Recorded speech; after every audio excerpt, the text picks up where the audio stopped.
Look who showed up, Nakitta. Hi. Good morning. Good morning. Let me tell you, Nakitta, I help caretake for my folks, so sometimes that'll throw me off, but I'm here. That's We done awesome. talk bad about you. Didn't I tell know. you. I know Julius did. I know he did. I know Nakitta was being nice. We Yes. have talked about you. Look, I was concerned I was gonna be late. I was like, okay, he's gonna be calling me here in a second. Any second. No. Look, Yeah. man, what's so funny? I get up, I do the stuff for them, and I lay back down, and sometimes that throws me off. So, but Yeah. good morning to you. Good morning to our viewers in Georgia, Savannah, and across the world. We're back another Saturday. Yes. Yep, and we have a wonderful guest, Julius, a candidate for the Department, the Agriculture Commissioner. So the Department of Agriculture would be something that you would lead should you be elected. So I guess we'll start off, Julius, by asking Nakitta to tell us a little bit about herself and what kind of led her to put her name in the hat.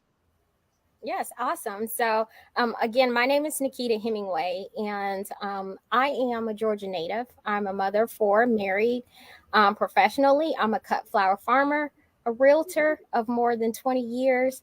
I'm an entrepreneur. I've owned multiple businesses, currently still do.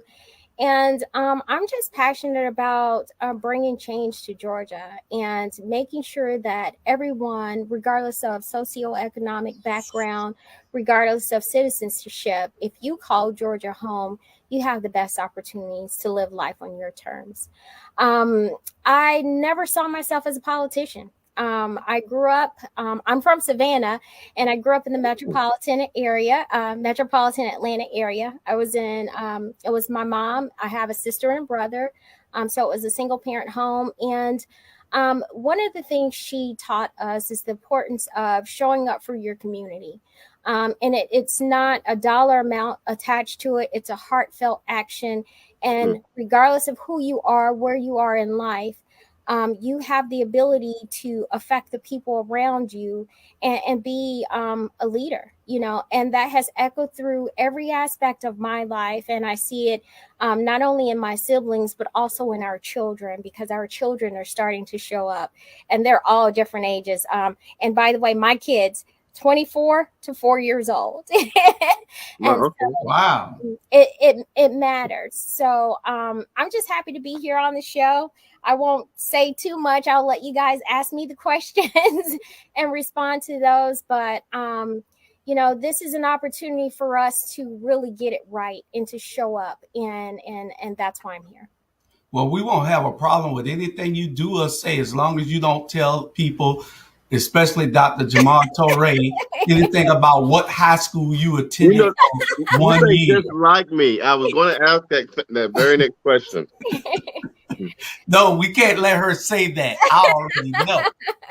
So, I got a feeling it's the best one in the city, but I mean, hey. So it's so funny. So like I said, I grew up in the Metro Atlanta area. We didn't have a lot when I was growing up, but I want to tell you guys the testament of personal power and will. I saw my mother go from being a maid cleaning hotel rooms to a supervisor in a hotel to a manager in the hotel. And then after that, she went to hair school when I was 17 years old. And so we were sent to Savannah to live with my uncle. So I went to Jenkins High School for a semester. Oh my God. Time to go. Time to go.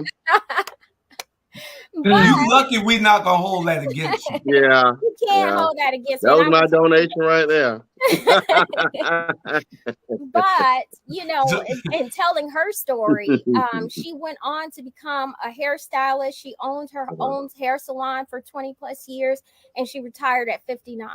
So and she's definitely my role model. So so I got to spend a semester down in Jenkins High School, but that is the backstory behind it. So Okay. So if you could tell us, and it's just helpful to know, what does a agriculture commissioner do?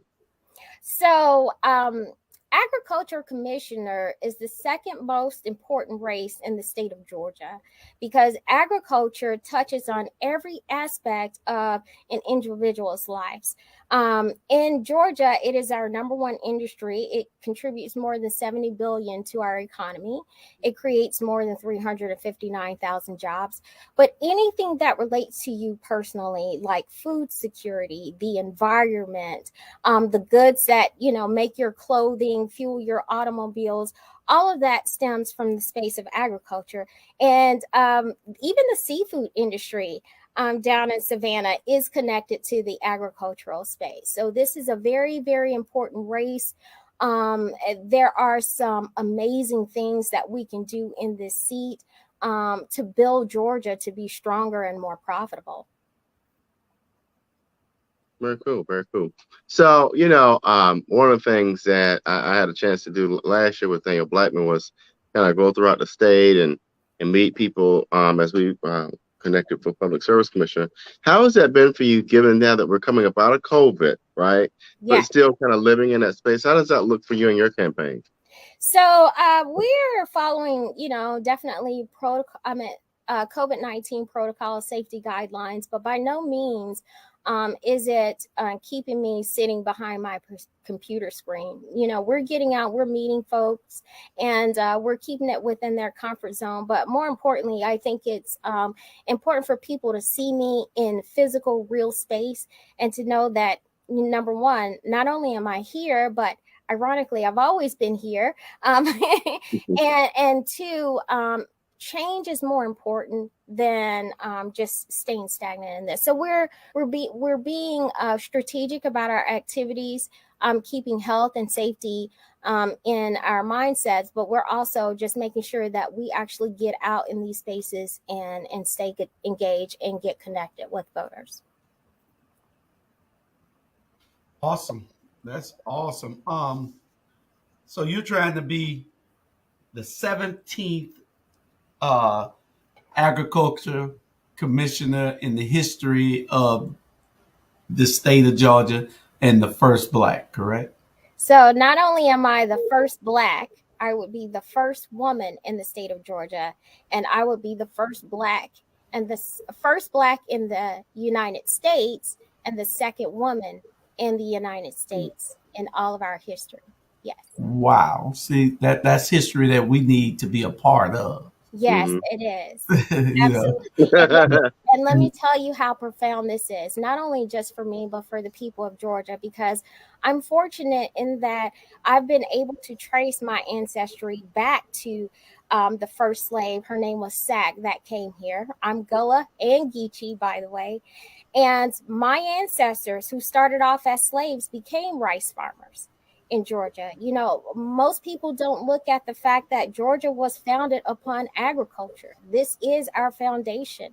And agriculture is definitely tied to the African-American plight. It's our story. It's a part of our identity. So this is profound. This is a big moment for us. Somebody asking what time at the Georgia Bulldog game today. Well, it doesn't matter because we're going to win anyway. South Carolina, I feel sorry for you, but hey, we doesn't actually decide to be on our schedule. So, which is a great thing. And hopefully you don't get this wrong. What is your favorite college football team in the state of Georgia? There's only really three real teams. So you got three options. So I'm gonna have to say it's tricky.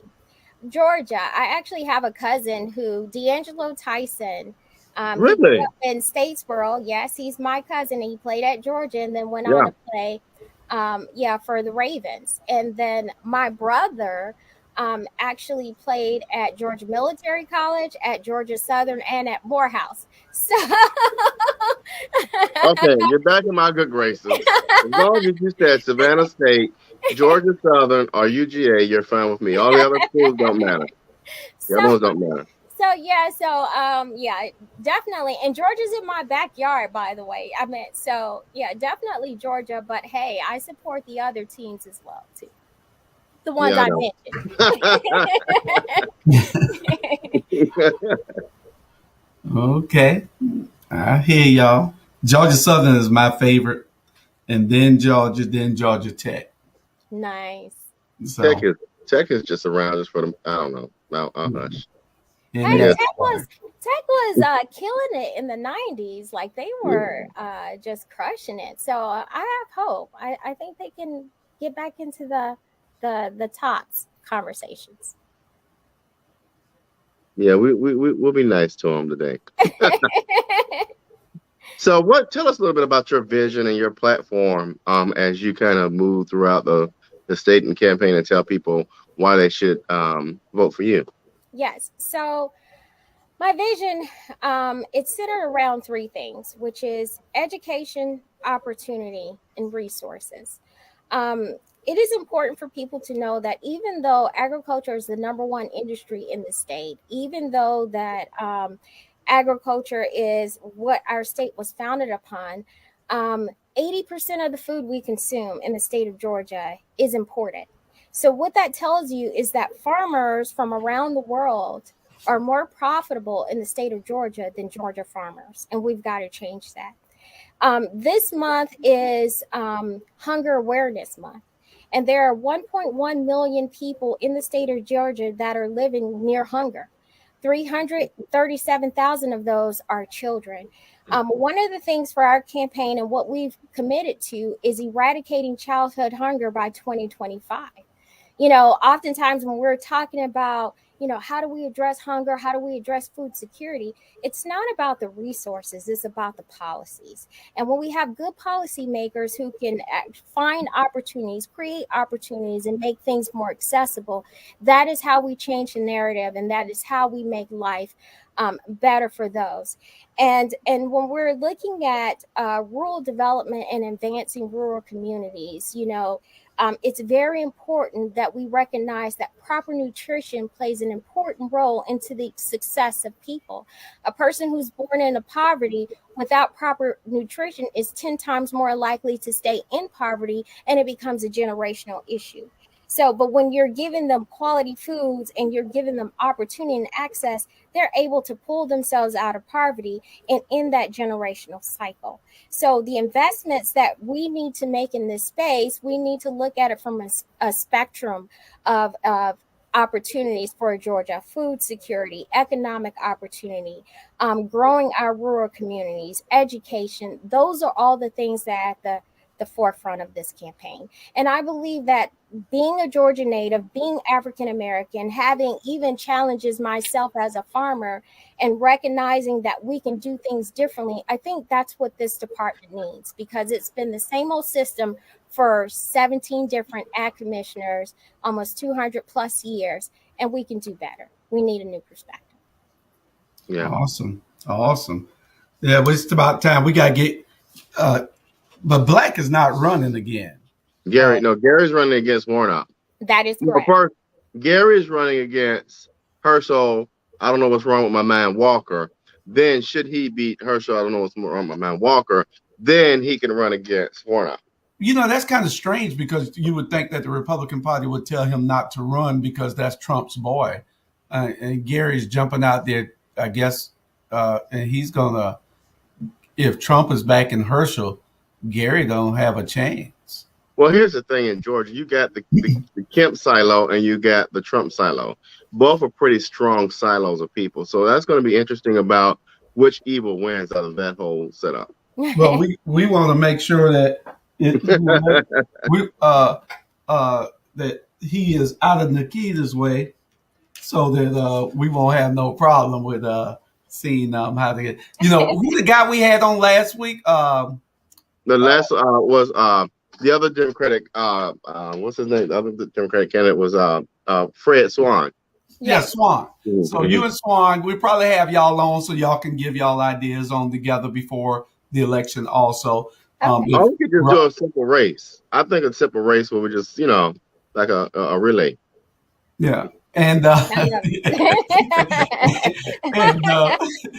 so we like to have fun, Nakitta. So I'm glad. Me too. It's good. Yeah, because he's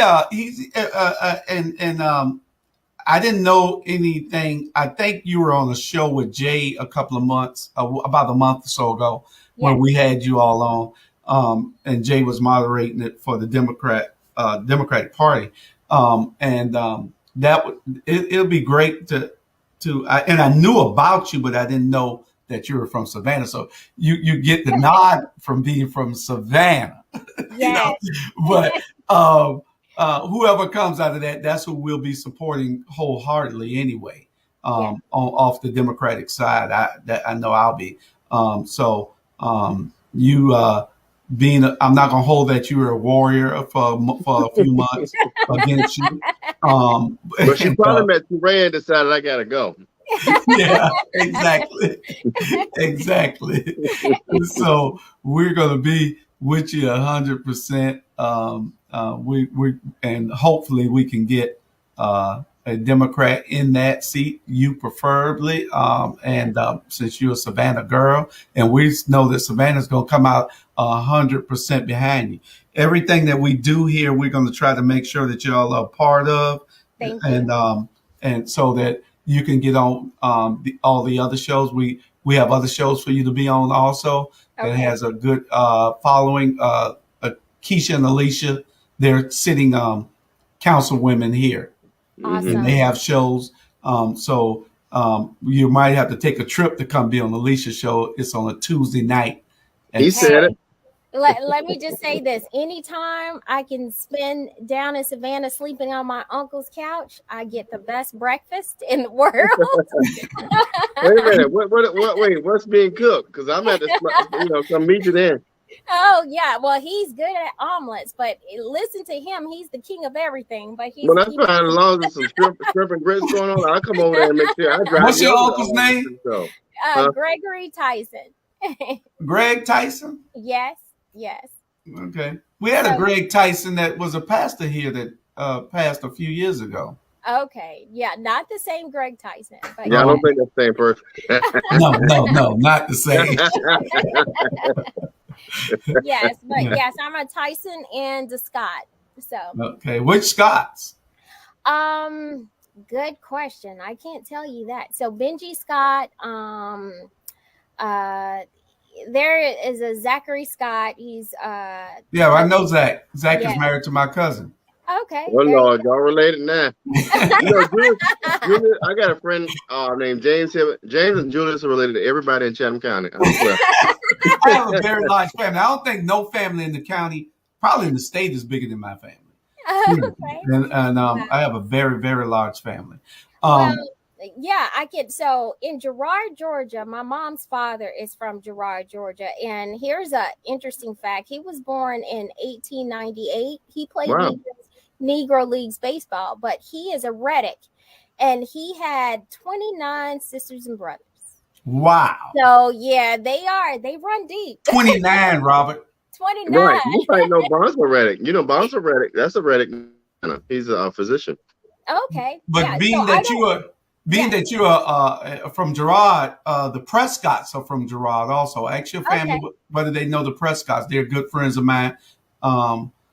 Here, they're out of West Savannah, out of Woodsville. So you might know them also. But the reason I ask all this is because we need you to get to all of your family needs to know that you're from Savannah, that you are running, and that you and that they need to give you the support. That's why I ask these names, because people need to resonate and remember these names so that we can get everybody behind you. Because this is a historical moment. Yes, it is. I completely agree. And you know what? It's for me, this is circular because growing up, spending time in the South, especially with my grandmother, everywhere we go, her first statement was, "Who your people?" What's your name? And I just thought that was just so weird. Why? Like, grandma, it doesn't matter. This is a person, But in being the age I am now and recognizing that family is important. And knowing who you're connected to, that is important. Mm-hmm. That's how you are able to support each other, stick together, and keep moving forward. So, yes. Yeah, that's so true. So one of the things we talked about before in the past, just to get, we ebb and flow. So I appreciate you being flexible. What are your thoughts around, if at all, around community gardening? I love it. So one of the initiatives we are planning on rolling out is more education for community gardens. My mother said something profound to me about 7 months ago, and she said, raising you guys was hard, and I was so inundated with making sure you had a roof over your head, making sure you were healthy, having all these things, and never once dawned on me to start a garden. And she grew up with her mother who was a farmer. So making sure that we educate people in this space on how you can grow your own food is going to be very, very impactful in making sure we address, solve those issues around food insecurity. Right now, and it is cheaper to have a meal from McDonald's than to buy something healthier in the grocery store. And having access to organic foods, it seems like it is just a challenge. But when you grow your own, it's more economical because you're growing it and it's only costing you your labor, cost of seeds and taking care of that plant. But also that knowledge stays with you and you're able to pass it on for generations to come. So very, very important to me that we expand our efforts in creating education and hands-on experiences for people to grow and also have the support that they need. So as they're maturing in this space, they're just not left alone. That's great. And we understand that the agricultural department regulates a whole lot of things. Yes. Grocery stores, convenience stores, food warehouses, Yes. Pets, Yes. gasoline, Yes. pesticides, food safety. It just goes on and on. It's a big Yes. department, a lot of responsibility. It is a huge responsibility, but you also have consumer affairs. So advocating for your rights and your protections, that is important. The water industry, product labeling is within this wheelhouse. And now that we have hemp growing in the state of Georgia, here's an interesting thing. The DEA is no longer stepping in to regulate, or to make sure that these fields are burned down when they're outside of regulation. All of that falls up under the Department of Agriculture. So there is that policing, regulating unit that is attached to this space. And, we talked about my Democratic opponent, but let's talk about my Republican opponent. I'm not going to even mention his name, but I'm glad you don't. Yeah. But nothing. he lets people know he's 8th generation farmer, and it's highly documented, not only his racist past but also his family's racist past. So when we're talking about the fact that the ag commissioner has policing powers in some of these districts, do we really want that type of person having this type of power governing our farmers but also in our communities? So these are all the things we have to look at in this space to make sure that we keep the people of Georgia safe and we create the opportunities that everyone, regardless of color, need. So. And really quick, you all, just a quick thing. If I leave, I hear you. I have a father who's 94, so I don't allow either of them to lift their finger or do anything. So I'm running to go do. He's in the kitchen now, so I'm going to see, what are you doing? You let me do it. Not that they can't, but like I tell them all the time, I said, you raised me and my brother. It's time for us to raise, to Right. well, yeah. So, Right. Yeah. But Right. Nakitta, you said a key piece right there with the hemp industry. What are your thoughts around it? It's such it's $1 billion industry. I Yes. think the state of Georgia, under our Kemp rule dictatorship, have lost sight of things that's going to help the people. And you're exactly right. We could talk about the policing and their inability to understand that minorities are in this state. I think they think they're all white state. But let's go back to Kemp. What are your thoughts around that, and how do we leverage that, if at all, for economic growth in the state? So this is why education is important. This is why understanding, not just putting your name on a ballot because, I care about agriculture. This is why understanding what the rules are, understanding economics, understanding business, why all of this is important.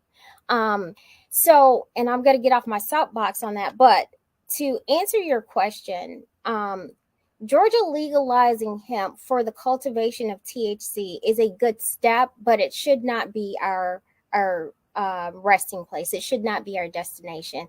I am pushing for the full legalization of cannabis for multiple reasons, outside of just the low hanging fruit of, this creates opportunity for us to progress in our, in a criminal justice system.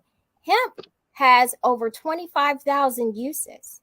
And that includes combating issues like climate change. It takes hemp 4 months to reach maturity. It takes a tree 25 years. So what most don't know is that 1 acre of hemp can sequester 4.2 tons of carbon out of the environment in 1 year.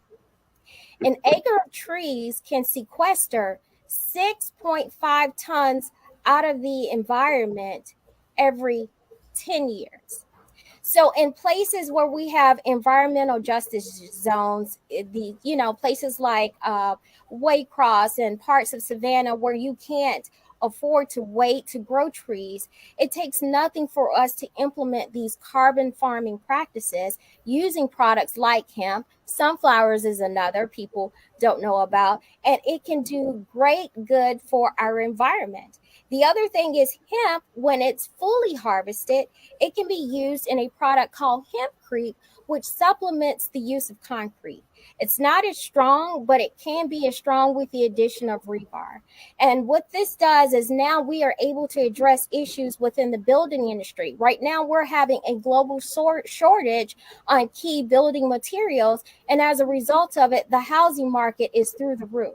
So when you're looking at how can we achieve, affordable housing, it starts in the agricultural department by making sure we have resources so that every industry functions efficiently. So we have a true market, and then we're able to create more opportunities. So definitely, I am pro cannabis.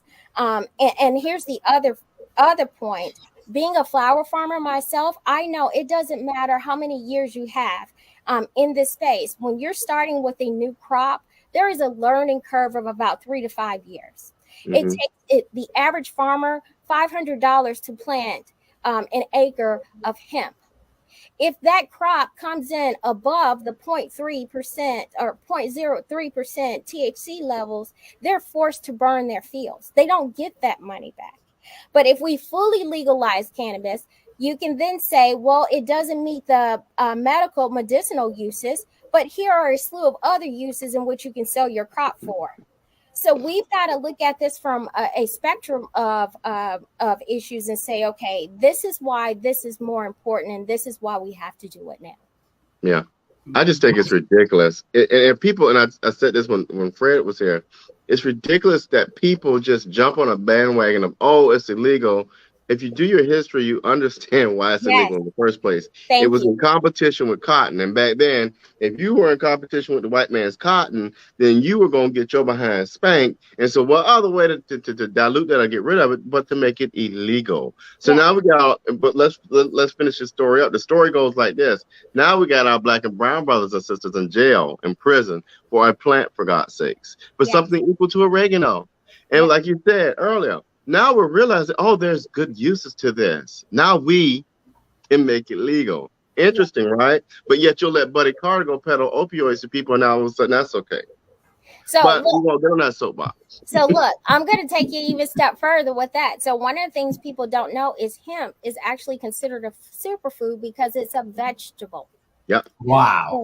It is a vegetable, and it's the oldest farmed crop. The regulations, the prohibition on the use of hemp, like you stated, it was the cotton industry, but it was also the wood industry, because hemp can produce 5 times more paper than wood can. Yes. It replaces wood in a lot of spaces, and so this particular crop was a detriment, or the way that they saw it, it endangered opportunities in other spaces. William Randolph Hearst was one of the biggest advocates for this because he was a newspaper man, and because this was a risk to his business. So fully understanding, as you've stated, why things were prohibited And then coming back to this space, is important.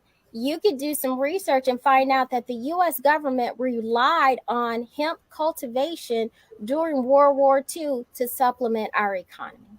So, education, opportunity, and resources, which are my pillars in this campaign, is very important that you understand the connectedness in this space and that you have the resources to change it. And we have the opportunity to do that now. And Julius, I even looked at the other day. I do a lot of YouTubing, so I saw the hemp creep, hemp concrete. Yes, and it's so neat. Like it's even flame resistant. Flame retardant. Yes. Burn it. Yeah, I Yeah, saw it won't that. burn down. It Yes. seems like the benefits of hemp just outweigh massively the illegalities of the product. And like you said, now is the time to change it because there's so many people.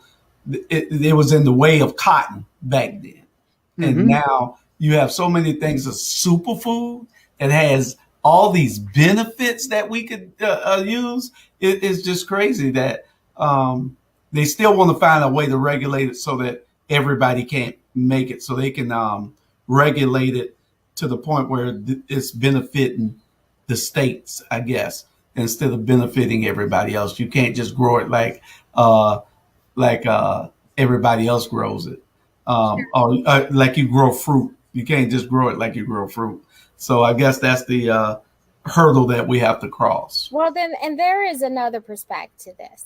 If we look at the economic impact, right? Hemp farmers in states like Georgia, where it's THC legal, they're making between 90, 140,000 an acre. That's the earnings potentials. When you have states like California, Oregon, Colorado, where it is 100% legal, those farmers are making up to $1 million an acre. Imagine how much more money the state will generate just off of taxing this in these rural communities. Now you have revenue that these communities are generating, that you can get broadband, that you can, we're talking about infrastructure nationally, but there's so many things that we can do within our state ourselves to increase revenue, to build up our rural communities, to create more opportunities. And it begins with a better vision for this office. Awesome. And you sound like the right person that we need to be putting in there. I know that. Robert gonna do everything he can.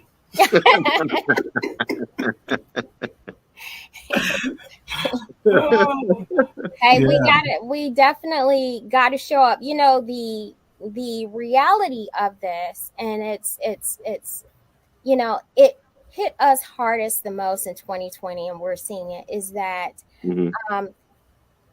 the state of our world, the state of our communities, our townships, the state of everything, it's not one person's problems, it's all of our problem. We all actively played a role in the state of our country the way it is today. And that can be done by not paying attention, not getting engaged, and allowing others to do it, and just not fighting for what is right for our people. More than anything, people like myself, yourself, Julius, Robert, we can show up, but it's up to the voters to elect people like me. So this is definitely a team effort, and just encouraging everyone to make sure you show up, because we have an opportunity to make our state better for everyone. We just got to everybody has to play their role. And I definitely want to talk about how do you get voters out. But one of the things that just popped in my head that I definitely want to ask, and we talked about this with Fred, and so we're trying to be as fair as possible so the viewers can, do an equal comparison. What are your thoughts about working with a Warnock and an Ossoff? We know that Warnock stood tall, and by the way, Warnock is my guy. But he's from Savannah. Hey, we can do a whole Savannah thing. Look, we get you in Warnock. I'll come back up there, that PSC thing. Man, Savannah, Chatham County, we'll run this thing. But anyway, but what are your thoughts about getting Black farmers their just due, and getting our Black farmers like yourself the resources, the not necessarily reparations, but getting Black farmers a piece of the pie that they've been excluded from for so many years? So you said a mouthful, and I have an answer, and a lot of people are not going to like it, but at the end of the day, it is the truth. Um, until America apologizes to the Black and brown people, we're always going to be stuck putting a band-aid on the issues, trying to create cutout programs to supplement the injustices that have happened. And you see where that gets us, because now the aid money that Warnock got for farmers is tied up in court, and they're likely going to keep that tied up for a number of years. And there is a possible reality we need to be aware of, that these farmers may not be able to get that money, and that's devastating. So it's twofold. Number one is, like it or not, this country has to pay reparations for some of the stuff that they've done. And that includes these farmers who have been disenfranchised and didn't get the resources that they need in order to be successful in their businesses. But then going forward, the best way that I can fight for African American farmers is by making sure the Department of Agriculture in the state of Georgia work justly for everyone. I can't single out one group of farmers, but when the system works, everyone succeeds. And one of the things my opponent doesn't understand, Fred Swan thinks this is about access to loans, and this is about, being able to just get seeds. Yeah, the seeds are important, but this is not about loans. This is not what you think it is. This is about economic opportunity, because number one, if you're making the amount of money you need to make, you don't need a loan. So let's talk about that. Let's make sure that they can make money and be profitable in their business. Let's not talk about a debt instrument, because you think a debt instrument is the only way to create justice. That's not how we do this.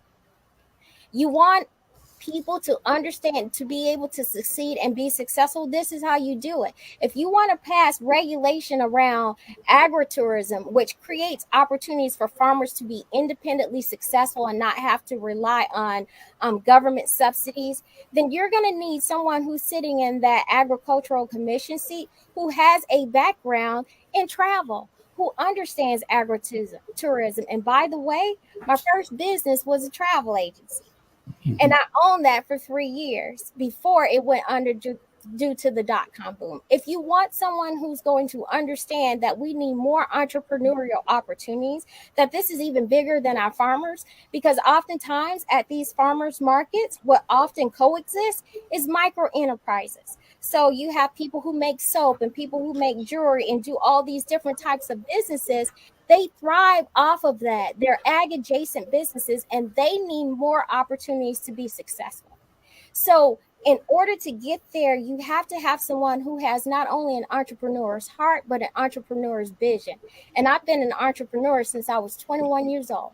So again, this is a unique space. There is a lot in this office, but you have to have the right person with the right vision in order to bring all this forward.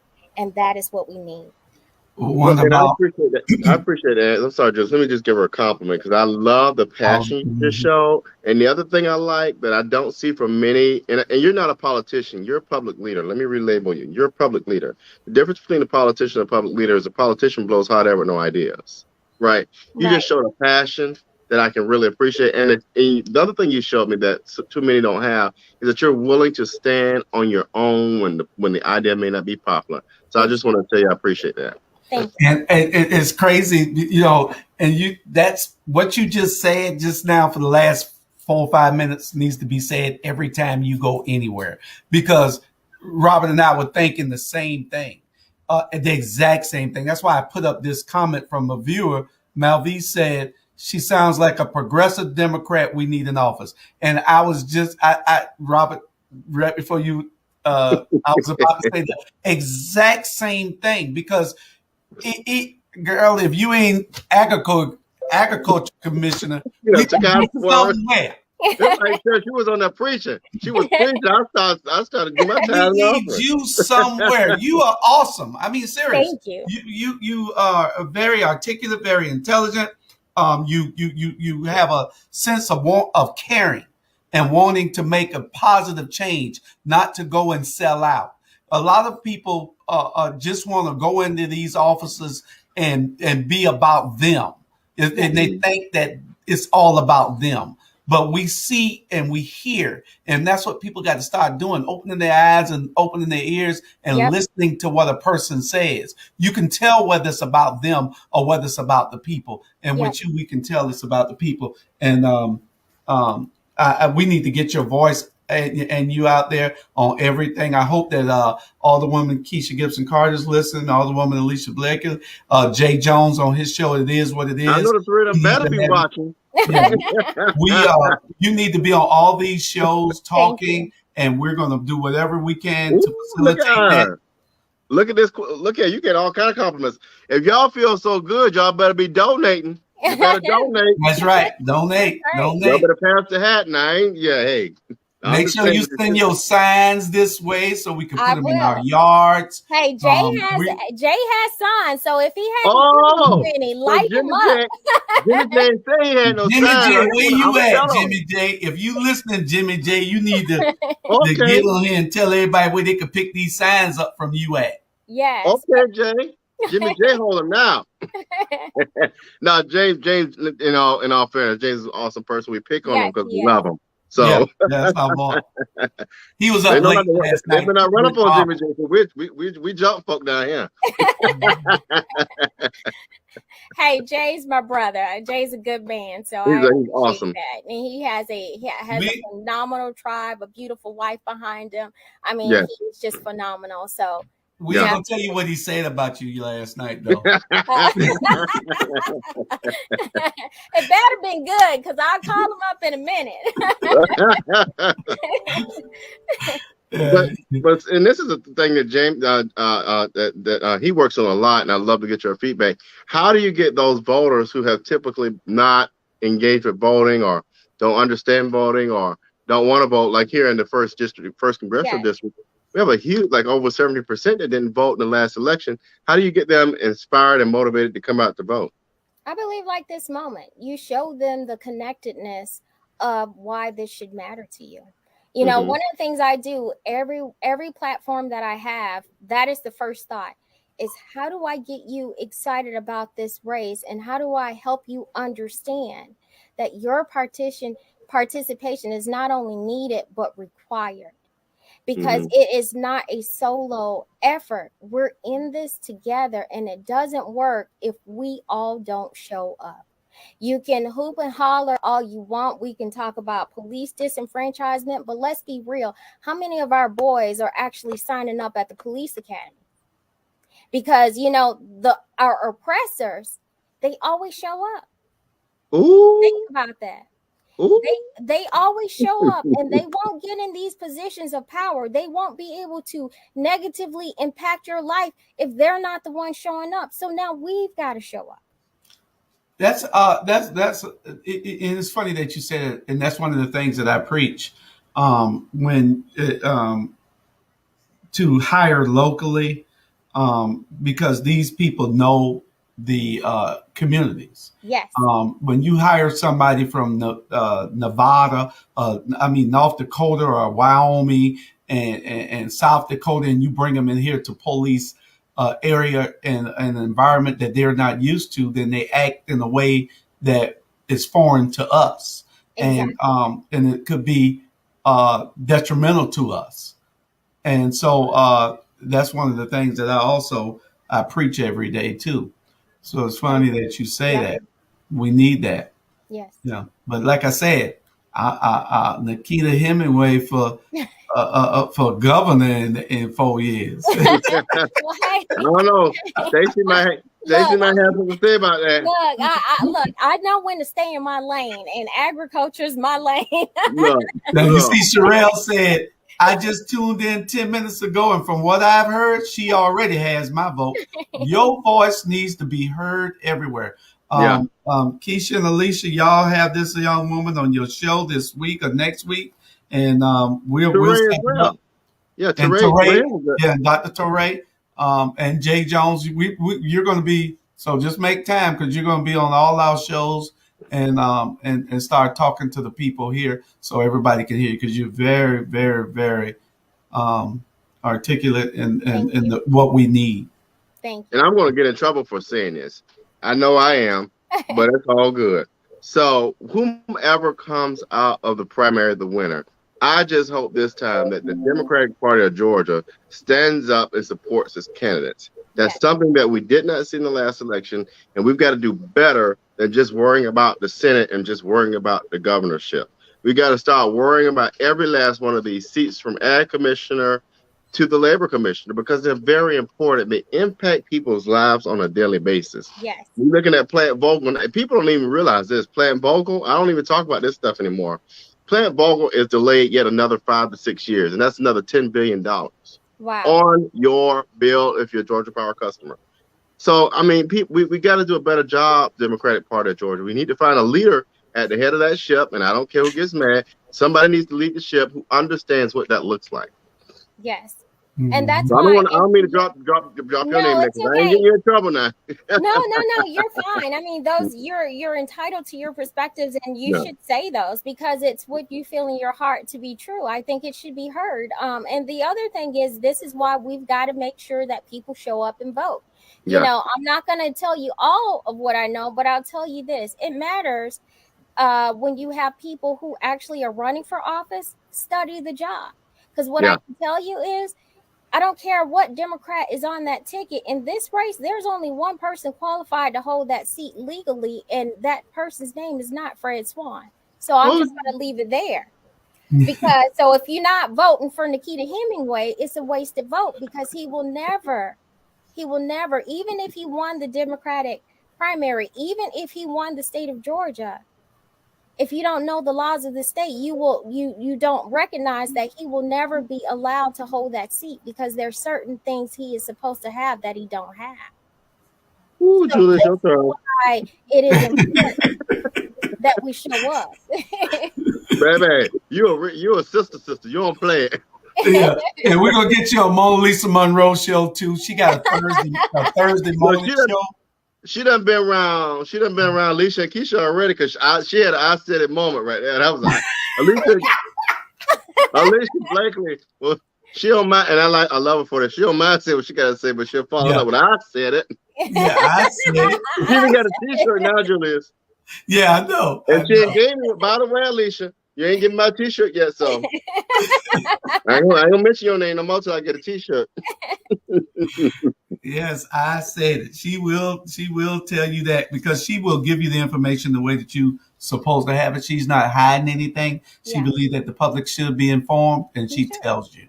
And that's what it's all about. It's about being a public servant, not a politician. A politician hides things and thinks that it's all about them. These are public servants. Alicia and Keisha, Bernetta, these are public servants. Agreed. And we got several shows. We need to get you on Mona Lisa Monroe morning show on Thursdays at 10 o'clock. We need to get you on there also. It's all these shows will be, just give us a call. We're going to be hooking it up for you.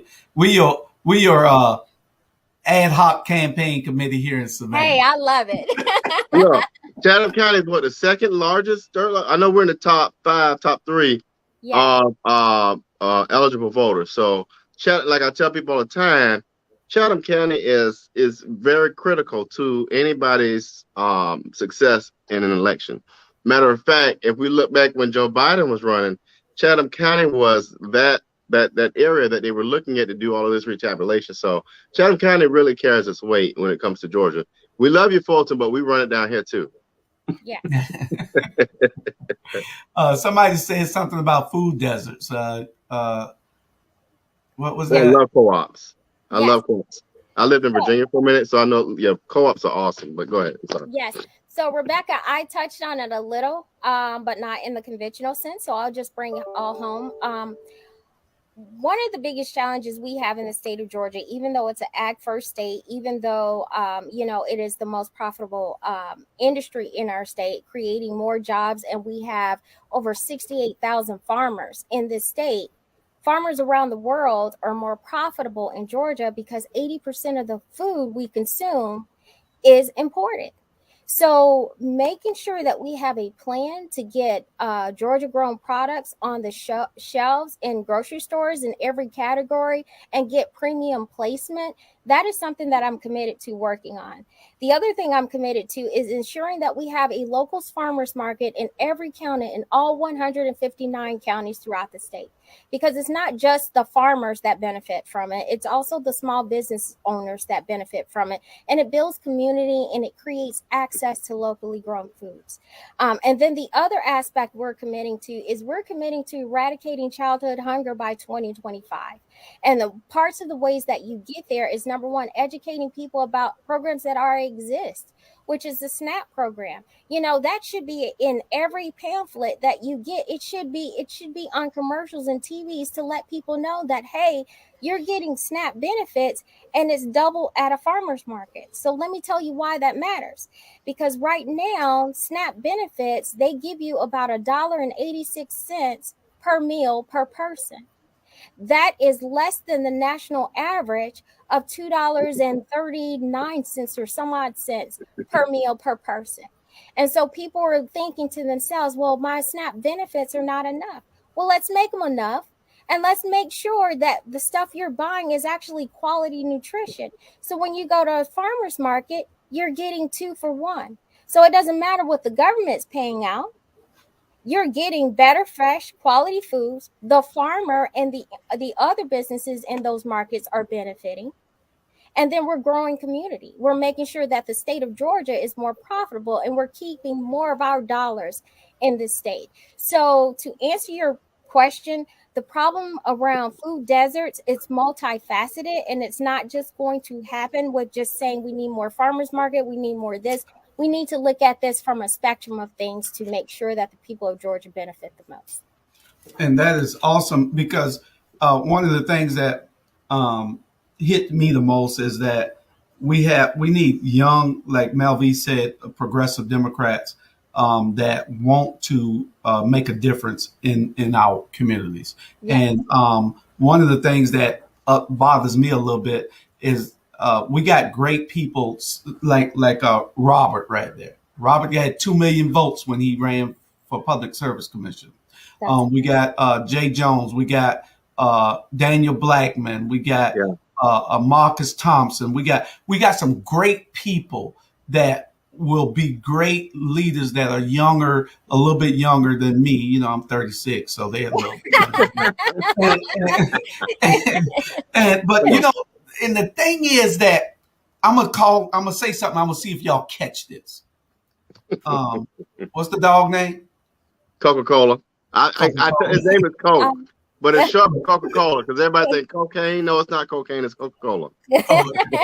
So cute. Now here it is: Alicia, Keisha, Bernetta, Tanya, Sonia, Shalana. What y'all catch out of that? African American women. Yeah. And we need men also to have the same mindset. These women that I just called are awesome. They made a promise and they're doing exactly what they say they were going to do. But we need the public to get behind them. I agree. And then women like you who can also have that passion to want to serve the people. And we can tell, you ain't here talking that mumble jumble. You're here talking and articulating the message that we need to hear, and Bernard, y'all there in Atlanta. Bernard, y'all there in Atlanta. We need you can't go on Bernard's show. Bernard, no, you can't go on Bernard's show. There in Atlanta, you need to be sounding Nakitta Hemmingway name in Atlanta. Yeah. We have an audience everywhere, so we need to be getting your name out everywhere that we can get it. We're going to do what we can because we just believe that you're awesome. Thank you. Well, fun fact as we close out, because we know we got to move on to the next thing, but you're in Athens, are you? And because I used to live in Athens, I'm a higher ed person by trade, so I've been in the Athens corridor. Are you in Athens or kind of the Bogart? No. So Which I'm state in not even that far. I'm in Decula. So and Okay. our farm is in Lawrenceville. We're literally right there. So we're the northeast corner of Gwinnett County. And I'm not sure if you guys know, but I ran in 2020 for House District 104. Okay. And my opponent was Chuck F. Strachan. He wrote the hate crimes bill. And This is what hard. we're talking about, when we talk about representation and why it matters, let me tell you why it matters.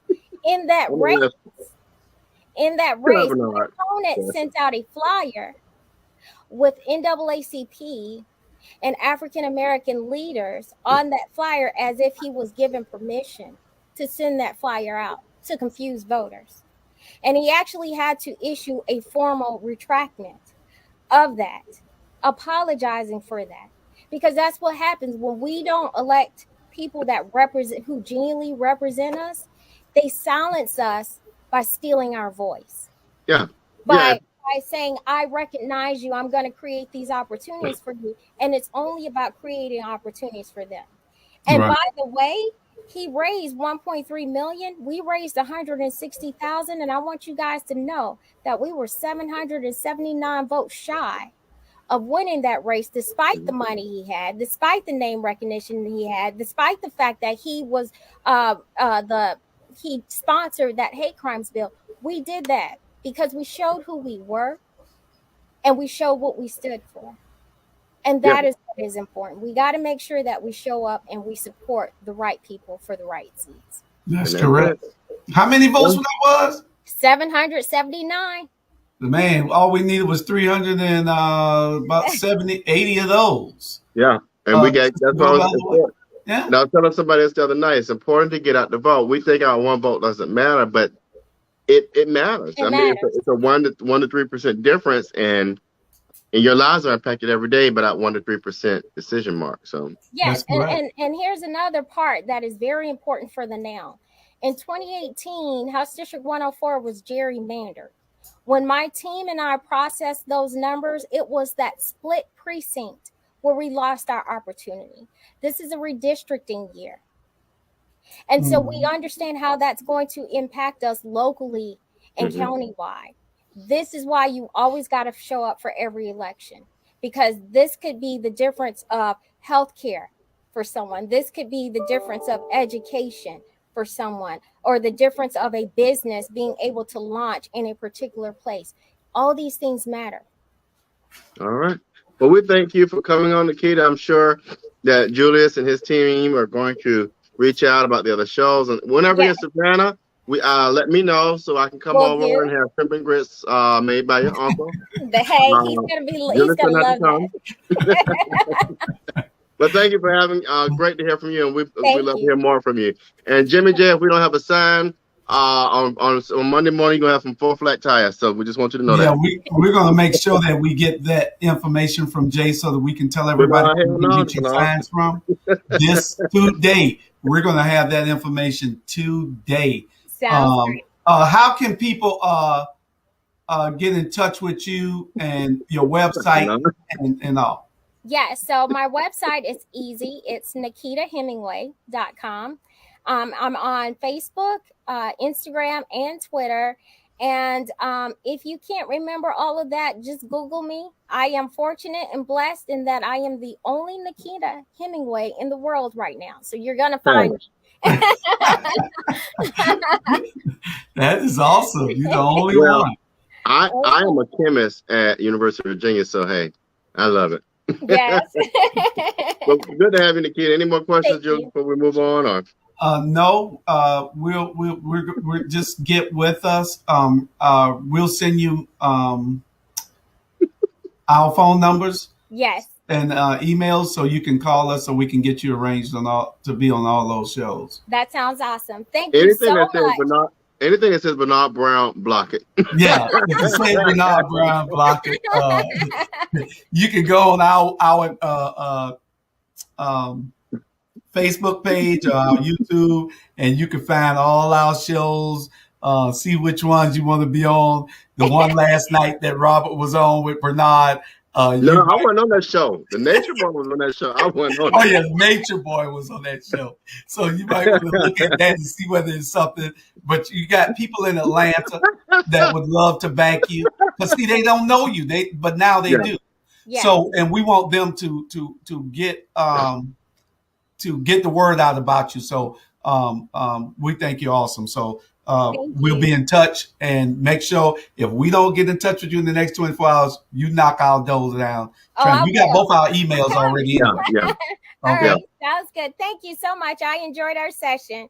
That's All good. right. We appreciate you now. Okay, thanks. Bye-bye. All right, we're gonna switch gears for a minute. Look, Bernard Brown. Sit Bernard Brown in lane. We're gonna bring Bernard Brown in this conversation here. I think he's real provocative. He went off last night about the which he should. He went off about the issue with the young people. Bernard Brown, ain't no bye. Bernard, you gonna come join us? Sit in the lane. Come on, Bernard. We need you on this next part. Ivan Cohen said he was on and he survived. Look at Ivan was like this the whole night. This is Ivan Cohen, y'all. Yeah, Ivan, we're gonna have to get you to just sit back like this. Bernard, come on now. Get in line. You got to send Bernard to you say bye to her. Yeah, come on, Bernard.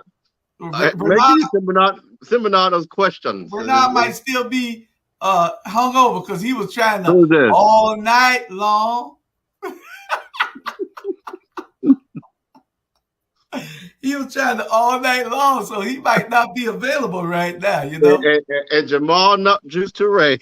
Oh Lord, that's the wrong thing. I was trying to send the link, but the link got messed up. We got. Hold on. Oh, you sending it to him? Meant to send it through Messenger. Yeah, but we got about 30 minutes or more left. However long Robert take. Robert said he had a bunch of questions for me. And, yeah, so why don't you kind of give us a quick synopsis? I'm gonna try to send this to Bernard. Just something real quick to kind of give people the I'm trying to I'm gonna try to send it to him too real quick so he'll have it. Oh, here you go. Oh no, it's not coming in. Hold on, let me I'm gonna send it through Messenger. Yeah, my I would have to do something with my Bernard, he don't want you on, Bernard. You see how they got just playing. Bernard, check your Messenger. Check Messenger, Bernard. Check Messenger, Bernard.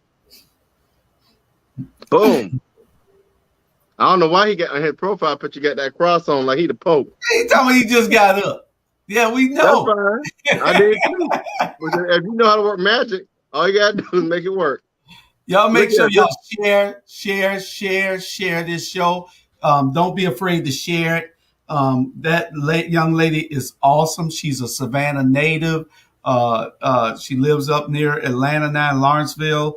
But she is awesome. I was very, very, very, very impressed. And, we just need to start getting our young people recognized and in front of everybody. And so that's one of the things that we'll be commissioned to do.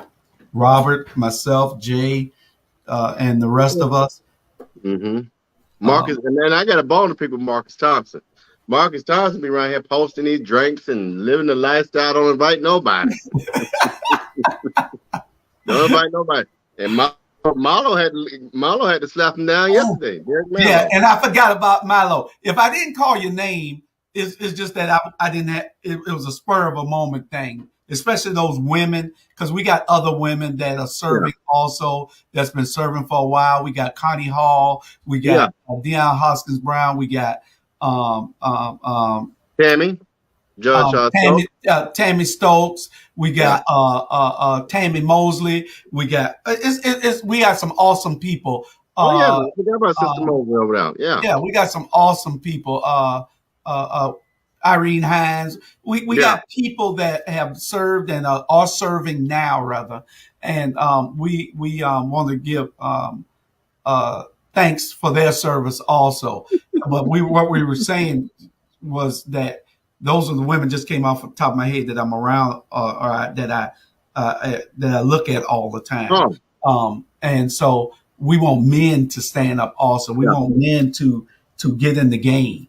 Young But men really, such as Robert, like yeah, Robert and Jay and Marcus and Daniel Blackman. All the, we got to start doing some things in this community. yeah. Really quick, y'all.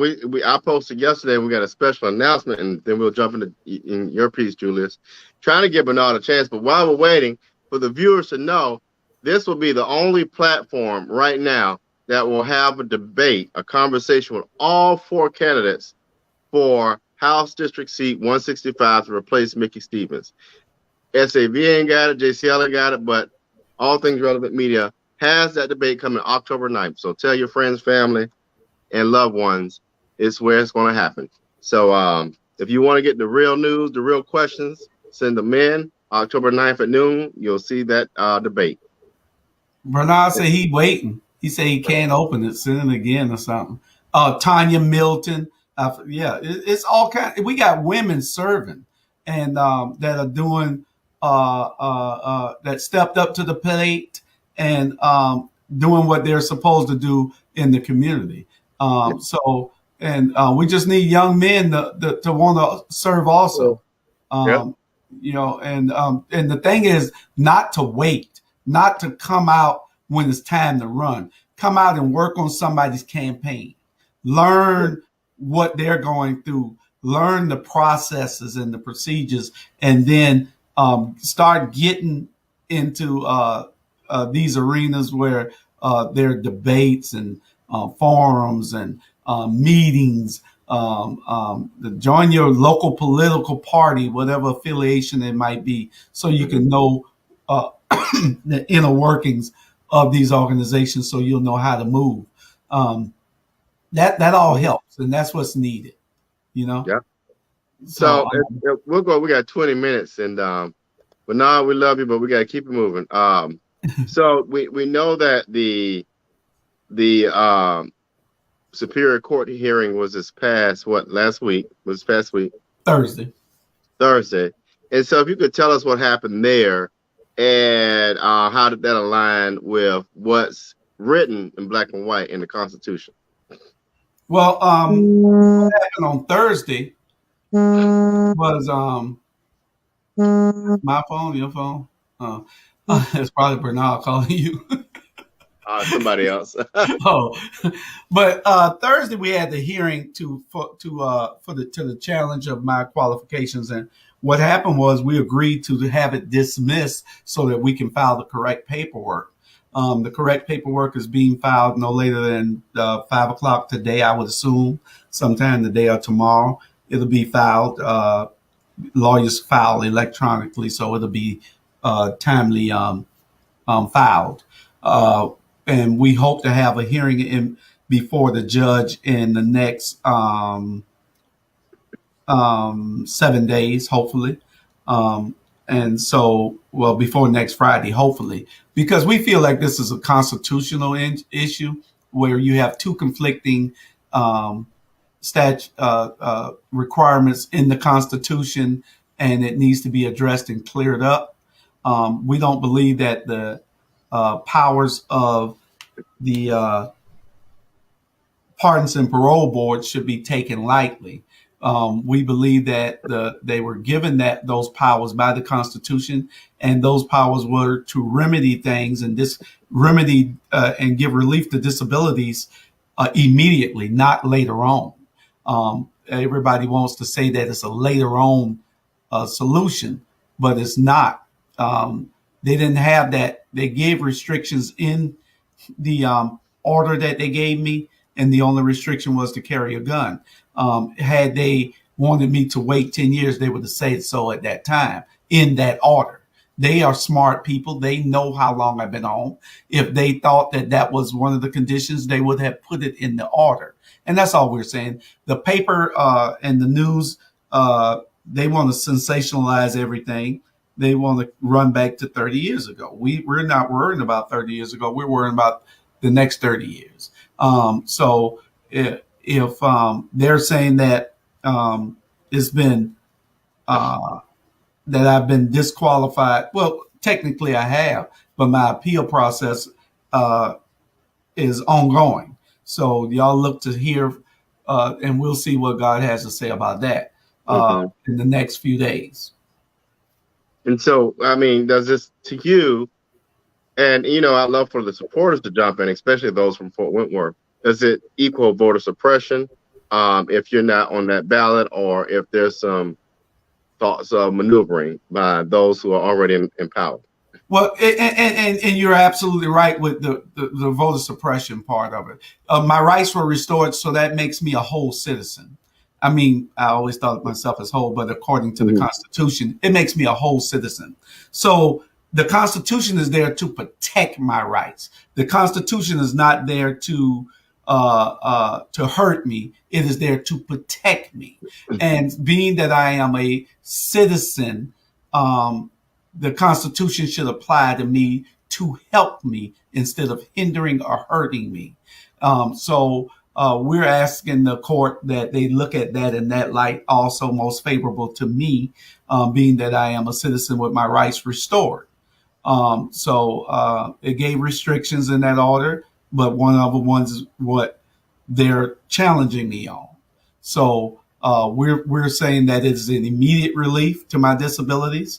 My disabilities was that I could not serve on a jury, I could not serve as a notary, and I could not run and hold public office.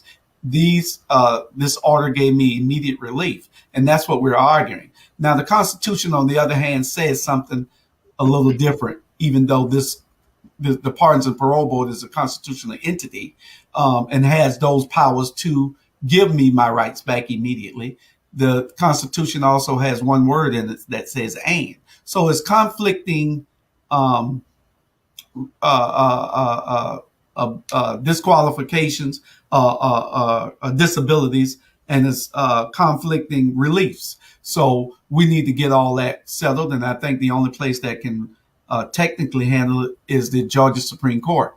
We're hoping that the judge looks at it in that light and or either rule in my favor and have the Supreme Court correct it. So or to clarify. All we're looking for is clarification. Clarification that is very clear. So we're looking for that in the next few days. And I'm going to deviate for a minute. What's interesting to me, and those that know me know I don't have a problem saying what I got to say, is that if a person who has paid their debt, and we'll use that language, it's done. Let's move on. But what we're doing in this society, and I think, I talk a lot about criminal justice. The criminal justice system has become a system of capitalism and punishment, not about rehabilitation and forgiveness. But we preach so much, and we'll go to scripture and talk about forgiveness, but then we want to hold this umbrella over people for the rest of their lives. When a person paid their debt, it's time to move on and do something different.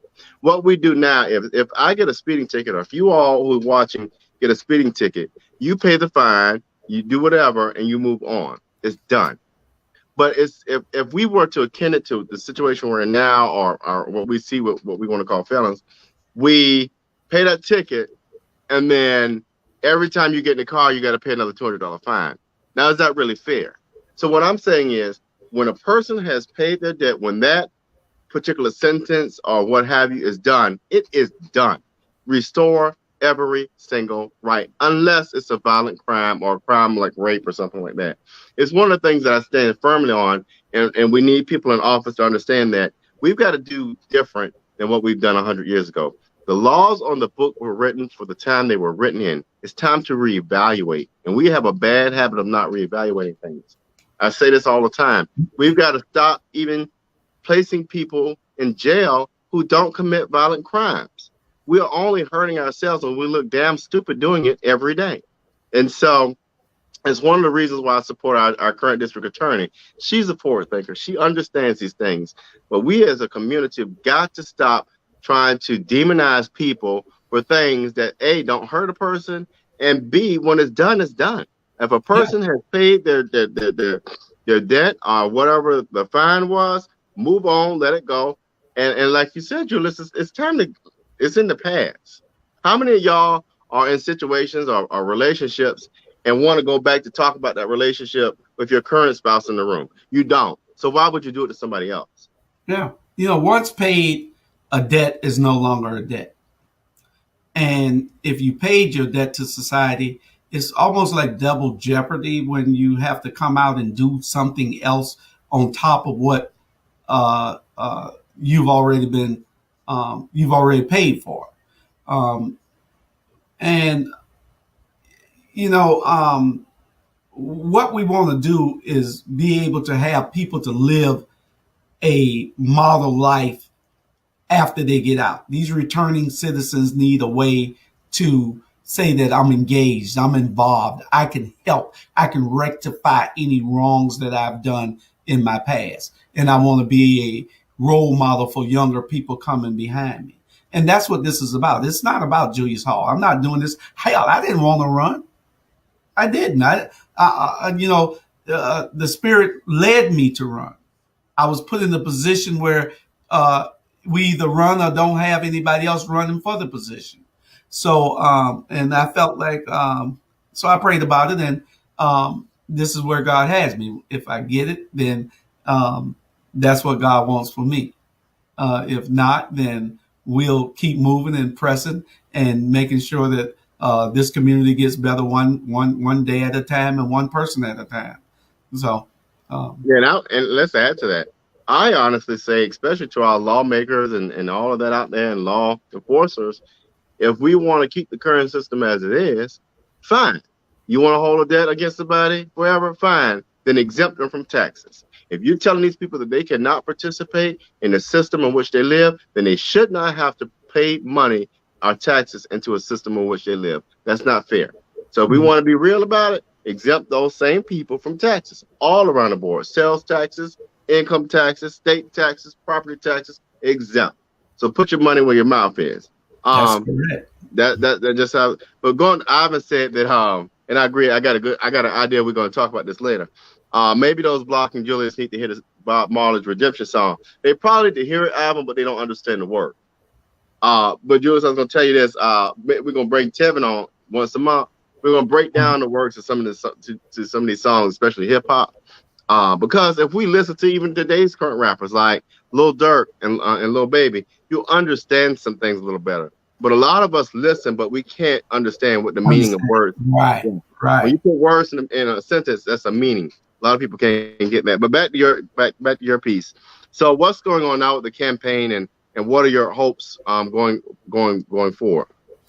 Well, we're still campaigning actively. We hope to put my name back on the ballot.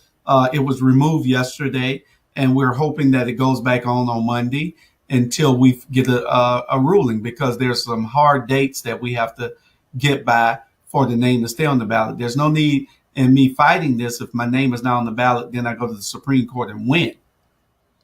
Then it causes the state a whole lot of money. It's easier to leave my name on the ballot. If the Supreme Court doesn't agree with me, then my votes won't count anyway.